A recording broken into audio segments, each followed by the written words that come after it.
ಜ್ವಾಲಾಮುಖಿ channel ಅಲ್ವಾ sir? ಹೌದೌದು ಹೇಳಿ. ಸರ್ ನಮಸ್ತೆ. ನಿಮ್ಮದು ವಿಡಿಯೋ ನೋಡ್ತಾ ಇದ್ದೆ ಎಲ್ಲ. ಹ್ಞೂ ಹೇಳ್ರಿ, ಯಾವ ಊರಣ್ಣ? ನಮ್ಮದು ಶಿವಮೊಗ್ಗ ಡಿಸ್ಟಿಕ್ ಸರ್. ಶಿವಮೊಗ್ಗ. ಯಾವ ಊರಣ್ಣ ಅಂದರೆ? ಸೊರಬ ತಾಲೂಕು. ಸೊರಬ ತಾಲೂಕಾ? ಇದು ಏನಂದರೆ ಪಿ ಆರ್ ಕೆ ಅಂದರೆ ನನಗೆ ಅದು ಒಂದು ವಿಡಿಯೋ ನೋಡಿದೆ. ಪಿ ಆರ್ ಕೆ ಅಲ್ವಾ? ಹ್ಞೂ ಅಣ್ಣ. ಅದು ಎಷ್ಟು ನಾವು 1 ಲಕ್ಷ ತಗೊಂಡಿದ್ದೇನೆ. 1,87,000 ಮಾತ್ರ. ಅದು ಎಷ್ಟುವರೆವರೆಗೆ ಚಾಲ್ತಿ ಇರುತ್ತೆ ಸರ್? 5 ವರ್ಷದವರೆಗೆ ಚಾಲ್ತಿ ಇರುತ್ತೆ ನೋಡ್ರಿ. 5 ವರ್ಷದವರೆಗೆನಾ? 5 ವರ್ಷದವರೆಗೆ ₹87. ಮತ್ತೆ ನಿಮ್ಮ ಹೆಣ್ಮಕ್ಳಿಗೆ ಅಂದರೆ ಜಾಮೀನು ಹಾಕಿರ್ತಾರಲ್ಲ ಅವ್ರಿಗೆ ಸಮೇತ 87. ಹೌದಾ? ಹೌದು. ನಾನು ನಿನ್ನೆ ಸಮಸ್ಯೆ ಆಗಿತ್ತು ನಮ್ಮದು ಲೆಕ್ಕಾಚಾರದಲ್ಲಿ. ನಿನ್ನೆ ಕರೆಸಿದ್ದೆ ಅವ್ರನ್ನ ಸರ್ನ. ಹ್ಞೂ ಅಣ್ಣ, ಇದು ಕಾಲ್ ರೆಕಾರ್ಡ್ ಮಾಡ್ಬೋದಾ? ಮಾಡಿ ಸರ್, ಅದು ತೊಂದರೆ ಇಲ್ಲ. ಹೇಳಿ. ನಾನು ಏನಂದರೆ ಈಗ ಹೋದ ಜನವರಿಯಲ್ಲಿ 1 ಲಕ್ಷ ತಗೊಂಡಿದ್ದೆ. ಅಂದರೆ 2025, 24? 24ರಲ್ಲಿ. 24ರಲ್ಲಿ. ಇನ್ನೂ ಎಷ್ಟಿದೆ ಅಣ್ಣ ಸಾಲ ನಿಮ್ಮದು? ಅದು ಹೇಳ್ತೇನೆ ಸರ್, ನಾವು ಒಂದು ಹಾಗೆ ಹೇಳ್ತೀನಿ. ನಾನು 1 ಲಕ್ಷ ತಗೊಂಡಿದ್ದೇನೆ. ಅದರಲ್ಲಿ ಏನಂದರೆ ನಾನು ಹಾಗೆ ಸರ್ ಲೆಕ್ಕ ತಗೊಳ್ತೇನೆ ಅದರಲ್ಲೇ. ಎಷ್ಟು ವರ್ಷಕ್ಕೆ ಬರ್ಸಿರಣ್ಣ? ಇಷ್ಟು ವರ್ಷ ಅಂತಂದು ಹೇಳಿದಾರ ಅವರು? 3 ವರ್ಷಕ್ಕೆ ಬರ್ಸಿದ್ದೆ. ಸರ್ ಅದು ಲೆಕ್ಕನ ತಗೊಂಡ್ಬಿಡ್ತೇನೆ, ಹಂಗೆ ಈಸಿ ಆಗುತ್ತೆ ಹೇಳೋಕ್ಕೆ. ಅಲ್ಲ ಇರಲಿ, 3 ವರ್ಷ ಅಂದರೆ ಅಲ್ಲಿಗೆ 7 3 21 ಸಾವಿರ ರೂಪಾಯಿ ಬಡ್ಡಿ ಹೇಳ್ತಾರೆ ಅವರು, ಹೇಳಿದಾರಲ್ಲ? Okay sir. ಈಗ ನಾನು ಹೆಂಗೆ 980ರಂಗೆ ಜಾಸ್ತಿನೇ ಕಟ್ತಿದ್ದೆ. ಅದು 812ರಂಗೆ ಇರೋದು ಅವ್ರು ಹೇಳಿರೋದು ವಾರಕ್ಕಂತೂ. ನಾನು 980 ಕಟ್ತಿದ್ದೆ. ಅದು ಉಳಿತಾಯ 20, 980 1000 ಕಟ್ತಿದ್ದೆ. ಅದೇನಂದರೆ ನಾನು 66 ವಾರ 980ರಂಗೆ ಕಟ್ಟಿದ್ದೇನೆ. ಅದು 64,680 ಆಯಿತು. 980 ಎಷ್ಟು? 60 ವಾರ ಕಟ್ಟಿರಾ?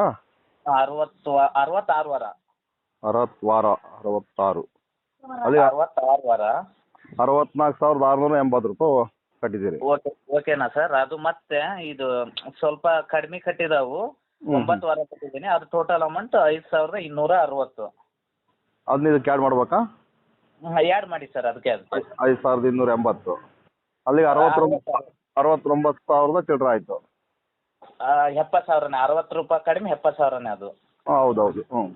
ಓಕೆನಾ ಸರ್? ಅದರಲ್ಲಿ ನಾನು 75 ವಾರ ಕರೆಕ್ಟ್ ಆಗಿದೆ. ಆ ವಾರಕ್ಕೆ 75 ವಾರ, ಮೊನ್ನೆ ವಾರಕ್ಕೆ 75 ವಾರ ಕರೆಕ್ಟ್ ಆಗಿದೆ. ನಾನು 70,000 ಆಯ್ತಲ್ವಾ, 10,500 21,000 ಬಡ್ಡಿ ಬರುತ್ತೆ. 10,500 ಬಡ್ಡಿ ತೆಗೆದು ಲೆಸ್ ಮಾಡಿದ್ದೀನಿ ಅದರಲ್ಲಿ.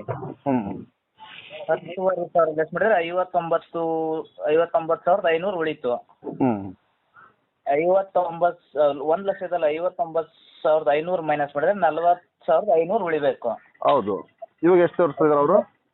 48,600 ಇದೆ ಅಂತ ಹೇಳ್ತಿದ್ದಾರೆ ನಿನ್ನೆ. ಇನ್ನು ಅಂದರೆ 8,000 ಎಕ್ಸ್ಟ್ರಾ?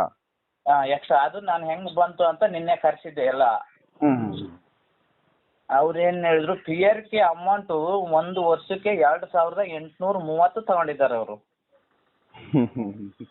ಅಲ್ಲ ರೀ, 80 ನಿಮ್ಮದು ನಿಮ್ಮ ಮಿಸಸ್ ಇಬ್ಬರು ಸೇರಿ ಕೂಡ 3 ವರ್ಷಕ್ಕೆ ಲೆಕ್ಕ ಆಗೋ 600 ರೂಪಾಯಿ ಆಗುತ್ತೆ 3 ವರ್ಷಕ್ಕೆ. ಅದು ಎಷ್ಟು ತಗೊಂಡಿದ್ದಾರೆ? 2,830 ರೂಪಾಯಿ ತಗೊಂಡಿದ್ದಾರೆ. ಅದು 1 ವರ್ಷಕ್ಕೆ ಮಾತ್ರ ಸೀಮಿತ ಅಂತೆ.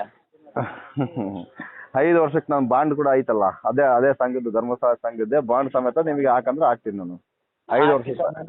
ಅದೇ ಇದಕ್ಕೆ ನಿನ್ನೆ ಕಟ್ಟಲಿಲ್ಲ ನಾನು ದುಡ್ಡು. ಅದೇ ಲೆಕ್ಕ ಕೊಡಿ ಹೆಂಗೆ ಏನು ಎಲ್ಲ ಅಂತ ನಾನು ನಿನ್ನೆ ಎಲ್ಲ ತಗ್ಸಿದಾಗೆ ಹಿಂಗೆ ಪಿ ಆರ್ ಕೆ 2,800 ಕಟ್ಟಾಗುತ್ತೆ. ಅದು ವರ್ಷ ಇದು ಮಾಡ್ಬೇಕಂತ ಅದನ್ನ ರಿನ್ಯೂವಲ್. ಓಹೋ, ಎಂತ ಕಲರ್ ಕಾಗ್ಯಾರ ತಂದಣ ಇವರು. ನಿನ್ನೆ ಅದಕ್ಕೆ ಎಲ್ಲ ಕೇಳಿದ್ರೆ ಅವ್ರು, ನಾನು ಹೇಳಿದೆ ಹಿಂಗೆಲ್ಲ ಬರುತ್ತೆ ಯೂಟ್ಯೂಬಲ್ಲಿ ಅಂತ. ಅದೆಲ್ಲ ಸುಳ್ಳು, ಫ್ರಾಡ್ ಅಂತ ಹೇಳ್ತಾರೆ ಅವರು. ಅಲ್ಲ ರೀ, ಈಗ ನಾವು ಪ್ರಸಾರ ಮಾಡ್ತಾ ಇದೀವಲ್ಲ, ನಾವು ನನ್ನಂಗೆ ಮಸ್ತ್ ಜನ ಯೂಟ್ಯೂಬರ್ ಪ್ರಸಾರ ಮಾಡ್ತಾವ್ರೆ. ಮತ್ತೆ ನಮ್ಮ ಮೇಲೆ ಯಾಕೆ ಕೇಸ್ ಆಗ್ತಾ ಇಲ್ಲ? ಅಪಪ್ರಚಾರ ಮಾಡ್ತಾರೆ, ಕೇಸ್ ಯಾಕೆ ಆಗ್ತಾ ಇಲ್ಲ? ದೇಶನ ನೋಡುತ್ತೆ ಅದನ್ನೆಲ್ಲ. ಅಲ್ಲ, ಮತ್ತೆ ನಮ್ಮ ಮೇಲೆ ಕೇಸ್ ಹಾಕ್ಬೋದಲ್ವಾ? ನಾನು ನಿಮಗೆ ಹೇಳ್ತಾ ಇದ್ನಲ್ಲ ಇದೇ ತರ ಇದೆಯಾ ಅಂತಂದು. ಇದು ಯೂಟ್ಯೂಬ್ ಸಮೇತ ಹಿಂಗೆ ಹಾಕ್ತೀನಿ. ನನ್ನ ವಾಯ್ಸ್, ನನ್ನ ನಂಬರು ಎಲ್ಲ, ನನ್ನ ಫೋಟೋ ಸಮೇತ ಐತೆ. ನಮ್ಮನ್ನ ಅರೆಸ್ಟ್ ಮಾಡ್ಬೋದಲ್ಲ, ಕೇಸನ್ನ ಆಗ್ಬೋದಲ್ಲ ನಮ್ಮ ಮೇಲೆ?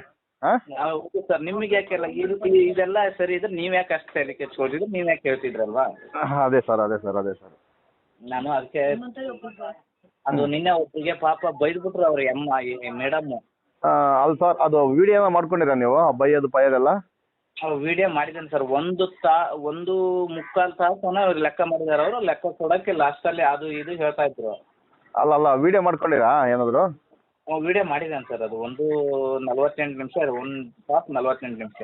ಸರಿ ಆಯ್ತು, ಅದ್ರಲ್ಲಿ ಕಟ್ ಮಾಡಿ ಹಾಕಿಲ್ಲ ಪೂರಾ ಅಷ್ಟು ವಿಡಿಯೋನ ಹಾಕಿ ನಾವು ಅಲ್ಲಿ ಏನು ಬೇಕು ಅದೆಲ್ಲ ನೋಡ್ಕೊಂಡು ಇಷ್ಟು ಅಂತ ಕಟ್ ಮಾಡಿ ಹಾಕ್ತೀವಿ ಬೇಕಾದ್ರೆ ಎಪಿಸೋಡ್ ಮೇಲೆ. ಮಹೇಂದ್ರ ಅಂತ ಚಾನಲ್ ಒಬ್ರು ಯಾವುದು ಅದು ಯಮಧರ್ಮ ಯಮಧರ್ಮ ಅವ್ರ ಪಾಪು ನಿನ್ನೆ ನನ್ನ ಫೋನು ಅವ್ರಿಗೆ ನಂಬರ್ ಕೊಟ್ಟಿದ್ದೆ ಹಿಂಗೆ ಅಂತ.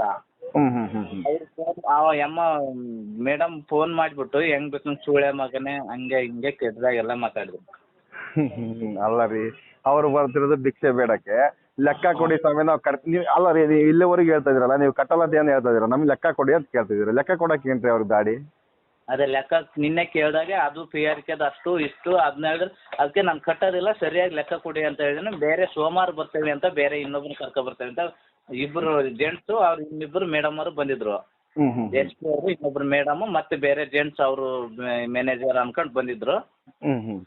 ನನಗೆ ಗೊತ್ತಿಲ್ಲ ಏನಂತ ಅವ್ರು ಹೇಳಿದೆ. ನಾನು ಕಟ್ಟೋದಿಲ್ಲ, ಸರಿಯಾಗಿ ಲೆಕ್ಕನ ಎಲ್ಲ ಡಾಕ್ಯುಮೆಂಟು ಕೊಡಿ. ನಾನು ಲೆಕ್ಕ ಇದು ಎಲ್ಲ ಬ್ಯಾಂಕ್ ಟ್ರಾನ್ಸ್ಫರ್ ಆಗುತ್ತಲ್ಲ ಅಮೌಂಟ್ ಅವ್ರು ನಮಗೆ. ಹೌದೌದು. ಯಾವ ಬ್ಯಾಂಕಿಂದ ಟ್ರಾನ್ಸ್ಫರ್ ಆಗಿದೆ ಅಂತ ಕೇಳಿದೆ ನಾನು. ಗ್ರಾಮೀಣ ಬ್ಯಾಂಕು ಹಿಂಗೆ ಅಂದ್ರೆ ನಾನು ಸ್ಟೇಟ್ಮೆಂಟ್ ಮೊದಲು ತಕ್ಷಣ ಹಿಡ್ಕೊಂಡಿದ್ದೆ ಯಾವ ಬ್ಯಾಂಕಿಂದ ಟ್ರಾನ್ಸ್ಫರ್ ಆಗಿದೆ ಅಂತ. ಅದರಲ್ಲಿ ಶ್ರೀ ಕ್ಷೇತ್ರ ಧರ್ಮಸ್ಥಳ ಅಂತ ಇದೆ. ಅವ್ರದ್ದು ಹೊಸ ಬ್ಯಾಂಕ್ ಓಪನ್ ಆಗಿದೆ ಹಂಗೆ ಶ್ರೀ ಕ್ಷೇತ್ರ, ಅದೇ SKRDP ಬ್ಯಾಂಕ್ ಅನ್ನು ಹೊಸದಾಗಿ ಓಪನ್ ಮಾಡಿ ಬಿಡ್ತಾರೆ ಹಂಗೆ ಗೊತ್ತಿಲ್ಲ ಅದು ನಮಗೆ. ಅದಕ್ಕೆ ನಾನು ಕೇಳಿದೆ ಮತ್ತೆ ಹಿಂಗೆ ಹೇಳ್ತೀರಾ ನೀವು ಇದ್ರಲ್ಲಿ ಈ ಥರ ಇದೆ ಅಂತ. ಇಲ್ಲ ಅದಕ್ಕೆ ಇದಕ್ಕೆ ಅಟ್ಯಾಚ್ಮೆಂಟು ಹಂಗೆ ಹಿಂಗೆ ಅಂತ ಕತೆ ಹೇಳ್ತಾ ಇದ್ರು. ಆ ಕತೆ ಗೀತೆ ಏನು ಬೇಕಾಗಿಲ್ಲ ಅಣ್ಣ. ನೋಡ್ರಿ ಕ್ಲೀನಾಗಿ ಕೇಳ್ರಿ ಅಣ್ಣ, 3 ಕ್ವಶನ್ ಕೇಳ್ರಿ ಅವ್ರನ್ನ. PRK ಬಾಂಡ್ PRK ಕಟ್ಸಂತಿರಲ್ಲ 2,000 ಅಂತ ಹೇಳ್ತಿದ್ರಲ್ಲ, ಆ 2,000 ರಸೀಪ್ಟು ಇಲ್ಲ ಬಾಂಡ್ ತಂದ್ಕೊಡಿ. LIC ಏನಾದ್ರು ಮಾಡ್ತೀರಾ ನೀವು? LIC ಮಾಡ್ಸಿಲ್ಲ ಸರ್ ಅದು. ಓಕೆ, LIC ಇಲ್ಲ ಅಂದ್ರೆ ಇದು ಮಾಡ್ತೀರಾ ಆರೋಗ್ಯ ಕವಚ ಅಂತೇಳಿ. ಇದು ಆಧಾರ್ ಕಾರ್ಡ್, ಇದು ಆರೋಗ್ಯ ವಿಮಾ ಅಂತೇಳಿ ಮಾಡ್ತಾರಣ್ಣ. ಆಸ್ಪತ್ರೆಗೆ ತೋರಿಸ್ಕೊಂಬರಂತದ್ದು ಕಾರ್ಡು. ಅದು ಸರ್ ಮಾಡಿಸಿದ್ದಾರೆ ಅದನ್ನು.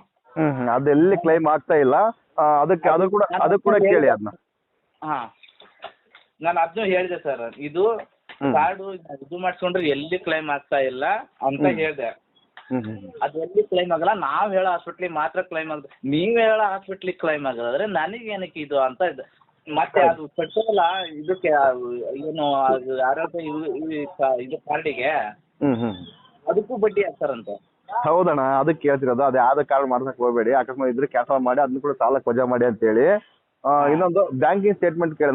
ನಮಗೆ ಬ್ಯಾಂಕ್ ಅಲ್ವಾ ಸಾಲ ಕೊಟ್ಟಿರೋದು, ಅದು ನಮ್ಗೆ ಎಷ್ಟು ಕೊಟ್ಟಿದ್ದಾರೆ ಅಟ್ಲೀಸ್ಟ್ ನಮ್ಮ ಸಂಘದಲ್ಲಿ ಇರ್ತಕ್ಕಂಥವ್ರು ಅವ್ರ ಹೆಸರು ಅದರಲ್ಲಿ ಇರಬೇಕು. ಒಬ್ರದ್ದು ಇಬ್ಬರದಾದ್ರು ಕೂಡ ಅಧ್ಯಕ್ಷ ಉಪಾಧ್ಯಕ್ಷ ಅಂತ ಇರ್ತಾರಲ್ಲ, ಪ್ರಬಂಧಕ ಕೋಶಾಧಿಕಾರಿ ಅಂತ ಹೇಳಿ ಇರ್ತಾರಲ್ಲ, ಅವ್ರ ಮೂವರ ಹೆಸರಾಗ ಇಬ್ಬರು ಹೆಸರಾದ್ರೂ ಇರ್ಬೇಕು, ಇಲ್ಲ 3 ಹೆಸರಾದ್ರೂ ಇರ್ಬೇಕು. ಅವ್ರ ಹೆಸರ ಮೇಲೆ ಸಾಲ ಇದ್ರೆ ಓಕೆ, ಇಲ್ಲ ನಿಮ್ ಸ್ವಂತ ಹೆಸರ ಮೇಲೆ ಸಾಲ ಇದ್ರೆ ಸಮೇತ ನೀವು ಕಟ್ಟಿ ದುಡ್ಡು. ಬ್ಯಾಂಕಲ್ಲಿ ಸಾಲ ಇದ್ರೆ ಮಾತ್ರ. ಬ್ಯಾಂಕಲ್ಲಿ ಸಾಲ ಇಲ್ಲಾಂದ್ರೆ ಯಾವುದೇ ಕಾರಣಕ್ಕೆ ಕಟ್ಟಕ್ಕೆ ಹೋಗ್ಬೇಡಿ. ನಿಮ್ ಸಾಲ ಆಲ್ರೆಡಿ ಸುಗ್ರೀವಾಜ್ಞೆ ಪ್ರಕಾರ ಆ ಮಾರ್ಚ್ ತಿಂಗಳಲ್ಲೇ ಮನ್ನಾ ಆಗಿದೆ. Okay sir. ಅಲ್ಲಿ ಬ್ಯಾಂಕಲ್ಲಿ ಇದ್ರೆ ಮಾತ್ರ ನಾವು ಕಟ್ತೀವಿ, ಇಲ್ಲ ಕಟ್ಟಲ್ಲ ಅಂತ ಹೇಳ್ಬಿಡಿ. ಈ ಬುಕ್ಕ ನಮ್ಗೆ SKRDP ಬುಕ್ ನಮ್ಗೆ ಬೇಕಾಗಿಲ್ಲ ರೀ, ಕೊಟ್ಟಿರೋದು ಬ್ಯಾಂಕು. ಅಂದ್ರೆ ನಮ್ಮ ಬಡವರ ದುಡ್ಡು ಅಲ್ಲಿ ಬ್ಯಾಂಕಲ್ಲಿ ಇರ್ತಕ್ಕಂಥ ದುಡ್ಡು. ನಾವು ಅದಕ್ಕೆ ಮೋಸ ಮಾಡೋದಿಲ್ಲ, ನಾವು ಕಟ್ತೀವಿ. ಅದ್ರ ಸಾಲ ಇದ್ರೆ ಮಾತ್ರ ಕಟ್ತೀವಿ ಅಂತ ಹೇಳಿ. ಅದು ಚೆಕ್ ಮಾಡೋದು ಹೆಂಗೆ ಸರ್? ಅದು ಬ್ಯಾಂಕಿಗೆ ಹೋಗಿ ನಾವು ಸಾರಿ ಸಾಲ ತಗೊಂಡಿರೋ ನೀವು ತಾನೇ? ಮತ್ತು ಅವರಲ್ಲ ನಿಮ್ಮ ಸ್ಟೇಟ್ಮೆಂಟ್ ತಂದು ಕೊಡ್ಬೇಕಾಗಿರೋದು. ಮತ್ತು ಅಲ್ಲಿಗೂ ನಿಮಗೆ ಕರೆಕ್ಟಾಗಿ ತಿಳ್ಕೊಬೇಕಾದ್ರೆ ಅಲ್ಲಿ TC ಅಕೌಂಟ್ ಅಂತ ಬರ್ತಾರೆ ನೋಡ್ರಿ ನಿಮ್ಮದು. ಅದು ಯಾವ ಬ್ರಾಂಚ್ ಆಗಿ ಬರುತ್ತೋ ಅಂತ ಕೇಳಿಬಿಟ್ಟು ನಿಮ್ದು ಯಾವ ಬ್ಯಾಂಕ್ ಅಂತ ಹೇಳಿದಾರೆ ಅವರು? ಬ್ಯಾಂಕ್ ಆಫ್ ಬರೋಡ ಅಂತ ಹೇಳಿದಾರೆ, ಯಾವ್ದು ಅಂತ ಹೇಳಿದಾರೆ? ಇದು ಗ್ರಾಮೀಣ ಬ್ಯಾಂಕ್ ಅಂತ ಹೇಳಿದ್ರು. ಅಲ್ಲಣ್ಣ, ನಿಮ್ಗೆ ಸಾಲ ಕೊಟ್ಟಿರ್ತಕ್ಕಂಥದ್ದು SKRDP ಇಂದ ಸಾಲ ಕೊಟ್ಟಿರೋ ನೀವು ನಿಮ್ಮ ಅಕೌಂಟ್ ಅಲ್ಲಣ್ಣ, TC ಅಕೌಂಟ್ ಅಂತ ಇರಲ್ಲ. ನಮ್ಮ ಅವ್ರ ಅಕೌಂಟೇ ಹೇಳಿದ್ರು. ನಾನು ಕೇಳಿದೆ ಗ್ರಾಮೀಣ ಬ್ಯಾಂಕ್, ಕರ್ನಾಟಕ ಗ್ರಾಮೀಣ ಬ್ಯಾಂಕ್ ಹೇಳಿದ್ರೆ ನಮ್ದು ಯೂನಿಯನ್ ಬ್ಯಾಂಕು. ಓಹೋ, ಗ್ರಾಮೀಣ ಬ್ಯಾಂಕಿಂದ ನಿಮಗೆ ಯೂನಿಯನ್ ಬ್ಯಾಂಕ್ ಸಾಲ ಕೊಡ್ತಾರೆ ಅಂತ ಹೇಳ್ತಾರಾ? ಅದು ಬ್ಯಾಂಕ್ ನಿಮ್ಮ ಪಕ್ಕದಲ್ಲಿ ಇದೆಯಾ ಅಣ್ಣ ಅದು? ಒಂದು 10 ಕಿಲೋಮೀಟರ್ ಡಿಸ್ಟೆನ್ಸ್ ಇದೆ ಅಷ್ಟೇ. ಸರಿ ಆಯ್ತು ಅಣ್ಣ, ನಿಮ್ಗೆ ಒಂದು ಅರ್ಜಿ ಕಳಿಸ್ತಾ, ಅದೇ ಥರ ಫಿಲ್ಅಪ್ ಮಾಡ್ಕೊಂಡು ಹೋಗಿ. ಆ TC ನಂಬರ್ ನಿಮ್ಮದು ಅಕೌಂಟಲ್ಲಿ ಬುಕ್ದಲ್ಲಿ ಹಚ್ಚಿರ್ತಾರಲ್ಲ TC ಅಕೌಂಟ್ ಅಂತೇಳಿ, ಆ ನಂಬರ್ ಹಾಕಿ ನಿಮಗೆ ಕನ್ಫರ್ಮ್ಗೋಸ್ಕರ ಅಲ್ಲೋಗಿ ಚೆಕ್ ಮಾಡಿಸಿ ಒಂದ್ಸಲಿ. ಹಿಂಗೆ SKRDP ಸಂಘದಲ್ಲಿ ನಾವು ಸಾಲ ತಗೊಂಡಿದ್ವಿ, account number TC account number ಇಲ್ಲ ಇತ್ತು ಅಂತ ನೋಡಿ, ಅದ್ರಲ್ಲಿ ಗೊತ್ತಾಗುತ್ತೆ ಅದು ನಿಮಗೆ. Okay sir. ಅದೊಂದು ಕಳಿಸಿ ಸರ್ ನನಗೆ. ಕಳಿಸ್ತೀನಿ ಅರ್ಜಿ ಮತ್ತೆ ಆ ಕಳಿಸಿ ಸರ್ ನನಗೆ ಪರ್ಸ್ನಲ್ಲಿಗೆ. ಹ್ಞೂ ಸರಿ ಕಳಿಸ್ತೀನಿ. ಹಾಯ್ ಅಂತ ಮೆಸೇಜ್ ಮಾಡ್ತೀನಿ ನೋಡಿ ಸರ್. ಸರಿ ಅಣ್ಣ ಸರಿ ಆಯ್ತು ಅಣ್ಣ. ನಿಮ್ಗೆ ಏನು ಡಾಕ್ಯುಮೆಂಟ್ಸ್ ಬೇಕಾ ಡಾಕ್ಯುಮೆಂಟ್ ಎಲ್ಲ ಕಳಿಸ್ಕೊಂತೀವಿ ಈಗ. Okay sir okay. Thank you sir. ಯೂಟ್ಯೂಬಲ್ಲಿ ಹಾಕ್ಬೋದಲ್ಲ ಅಣ್ಣ? ನಾಳೆ ಬೆಳಗ್ಗೆ ಹಾಕ್ತಾನೆ, ಇವತ್ತು ಸ್ವಲ್ಪ ಬಿಜಿ ಇದ್ದೀವಿ, ನಾಳೆ ಹಾಕ್ತೀನಿ. ಓಕೆ ಸರ್, ತೊಂದರೆ ಇಲ್ಲ. ಓಕೆ. ಹೇಳಿ ಸರ್. ಅದೇ ಅದು ಹಾಕೋದ್ರಾಗ ಏನು ತೊಂದರೆ ಇಲ್ಲ ತಗೊಳ್ಳಿ ಸರ್. ನಾನು ಒಬ್ಬನೇ ಹೋರಾಡ್ತಾ ಇರೋದು, ಇಲ್ಲಿ ಯಾರು ಸಪೋರ್ಟ್ ಇಲ್ಲ, ಒಟ್ಟು ಮಾಡ್ತಾ ಇದ್ದೀನಿ. ಅಣ್ಣ ನಾನು ನಮ್ಮೂರಲ್ಲಿ ಇಡೀ ನಮ್ಮ ತಾಲೂಕಿಗೆ ಅಂದ್ಕೊಂಡ್ಬಿಟ್ರೆ ಮೊಳಕಾಲ್ಮೂರು ತಾಲೂಕು ನಾನು ಒಬ್ಬನೇ ಹೋರಾಟ ಮಾಡಿದ್ದು ಫಸ್ಟ್. ಈಗ ನಮ್ಮೂರಿಂದ ಹಿಡಿದು ಎಲ್ಲ ಊರಲ್ಲಿ ಎಲ್ಲ ಸಂಘ ಸ್ಟಾಪ್ ಮಾಡ್ತಾನೆ ಇದ್ದಾರೆ. ಹೌದಾ? ಒಬ್ರು ಕೈ ಎತ್ತಿದ್ರೆ ಸಾಕಣ, ಎಲ್ಲರೂ ಕೈ ಜೋಡಿಸ್ತಾರೆ. ಫಸ್ಟ್ ನಾನು 5 ನಂತರ ನಾವು ಕೈ ಎತ್ಕೊಂಡು ಹೋಗ್ಬೇಕು, ನಾವು ಈ ಸಪೋರ್ಟ್ಗೆ ಇದೀವಿ ಅಂತೇಳಿ. ಅಣ್ಣ ನಿಮ್ಮ ಮನೆ ಹತ್ರ ಬಂದ್ರೆ ಅಂತಲ್ಲ, ನಿಮ್ಮ ಪಕ್ಕದ ಮನೆ ಹತ್ರ ಹೋಗಿ ಇನ್ನೊಂದು ಸಂಘದವ್ರು ಅಲ್ಲಿ ಮಾತಾಡ್ತಾರೆ ಅಂದ್ರೆ ಅಲ್ಲಿ ಕೂಡ ಹೋಗಿ ಧ್ವನಿ ಎತ್ತಬೇಕು ನೀವು. ಒಬ್ರಿಗೊಬ್ರು ಅಡ್ಜಸ್ಟ್ಮೆಂಟ್ ಮಾಡ್ಕೋಬೇಕು ನೀವು. ಹಾಗಾಗಿ ಇದು ಬರೀ ಒಬ್ರೇ ಅಂದ್ರೆ ಒಬ್ರನ್ನ ಶೋಷಣೆ ಮಾಡ್ಬಿಡ್ತಾರೆ ಇವರು. ದುಡ್ಡಿಲ್ಲಿ ಇವ್ರ ಹತ್ರ ಕಟ್ಟಕ್ ಆಗ್ಲಾರ್ದು ಈ ತರ ರಾಮಣ್ಯ ಮಾಡ್ತಾರೆ ಅಂತೇಳಿ ಇದು ಮಾಡ್ಕೊಂತಾರ ಅವ್ರು. ಏನ್ ಬೇಕಾದ್ರೂ ಪ್ರಚಾರ ಮಾಡ್ತಾರ ಅವ್ರು. ಹೌದೌದು ಸರ್. ಹಂಗಾಗಿ ಎಲ್ಲ ನಮ್ಮ ಪಕ್ಕದಲ್ಲಿ ಕರ್ಕೊಳ್ರಿ. Okay sir okay. Thank you sir. ಆಗ್ತೀನಿ ನನಗೆ ಮಾತಾಡೋಕ್ಕೆ ಚಲೋ ಆಗುತ್ತೆ, ಈಸಿ ಆಗುತ್ತೆ. ಸರಿ ಆಯ್ತು. ಒಂದು ಆಯ್ ಅಂತ ಕಳಿಸಿ ಹಾಕ್ತೀನಿ. Okay sir. Okay thank you.